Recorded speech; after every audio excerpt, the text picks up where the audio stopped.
Friends, NDR channel में आप सभी का स्वागत और अभिनंदन है।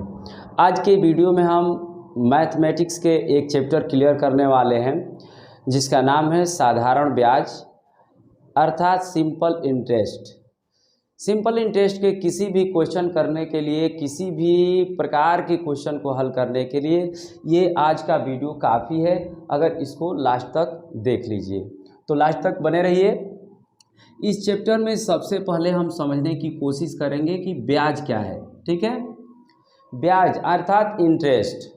जब हम किसी भी व्यक्ति को कर्ज देते हैं या कर्ज लेते हैं तो उस मूलधन यानी जो कर्ज लिए उसको मूलधन कहेंगे, उस मूलधन के अतिरिक्त जो धन हमें उसे वापस करना पड़ता है या वापस लेना पड़ता है वह धन जो है ब्याज के नाम से जाना जाता है।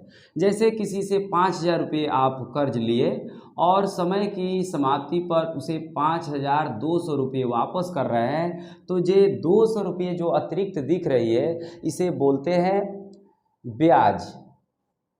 और साधारण ब्याज ऐसा ब्याज होता है कि एक निश्चित समय बाद सदैव समान रूप से ही आता है। यानी एक साल बाद अगर 200 रुपये मिला तो फिर दूसरी साल बाद भी 200 रुपये ही मिलता है, तीसरी साल भी 300 रुपये ही मिलता है। तो एक बात क्लियर हो गई कि अगर 3 साल का ब्याज 600 रुपया है तो हम एक साल का ब्याज 3 से इसमें भाग देकर डायरेक्ट बता सकते हैं कि एक साल का ब्याज 200 रुपया है।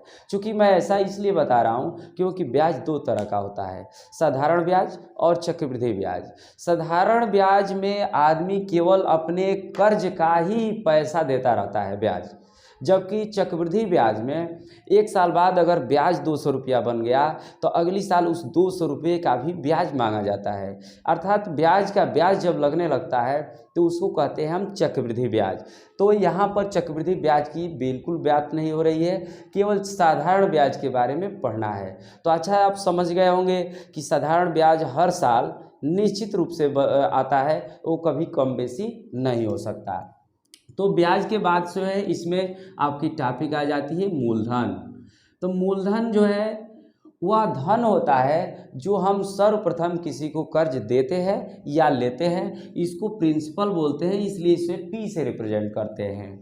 और साधारण ब्याज को यहाँ पर ब्याज ना करके अब साधारण ब्याज कहेंगे इसको, तो इसको सिंपल इंटरेस्ट यानी एसआई से रिप्रेजेंट करेंगे।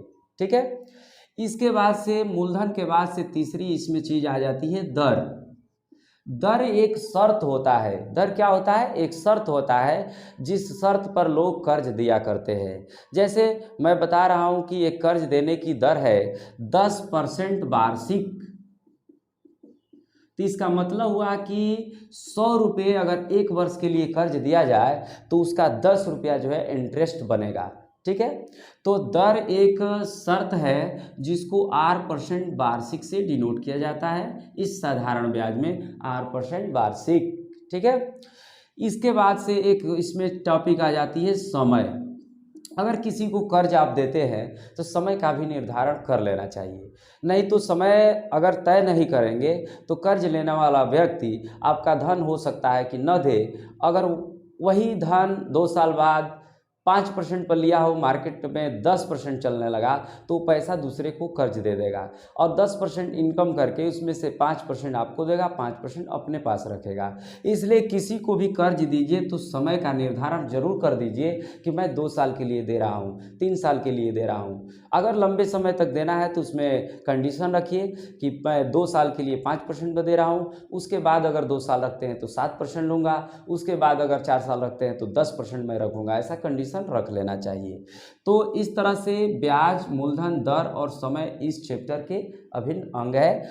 और जब समय बीतता है तो साधारण ब्याज की राशि जो है कैलकुलेट करके जब मूलधन में मिला दिया जाता है तो वह कहलाता है मिश्रधन, जिसको आप ए फॉर अमाउंट से डिनोट करेंगे। अर्थात अमाउंट जो है मूलधन और मिश्रधन का योग होता है। ठीक है, अब इस फार्मूले की बात किया जाए इस चैप्टर में, तो इस चैप्टर में मात्र 2 फार्मूले से सारे क्वेश्चन किए जा सकते हैं। जैसे एसआई बराबर अमाउंट माइनस प्रिंसिपल, ये पहला फार्मूला आपके लिए हो गया कि साधारण ब्याज कैसे निकलेगा, तो मिश्रधन में से मूलधन को घटाने से ज्ञात हो जाएगा। ठीक है, अगर अमाउंट नहीं पता है, हमको डायरेक्ट अभी एसआई ही ज्ञात करना है, तो इसका फार्मूला है मूलधन गुणे दर गुणे समय बटा 100। मूलधन गुणे दर गुणे समय बटा 100। इस फार्मूले के इस्तेमाल से इस चैप्टर के किसी भी प्रश्न को हल किया जा सकता है।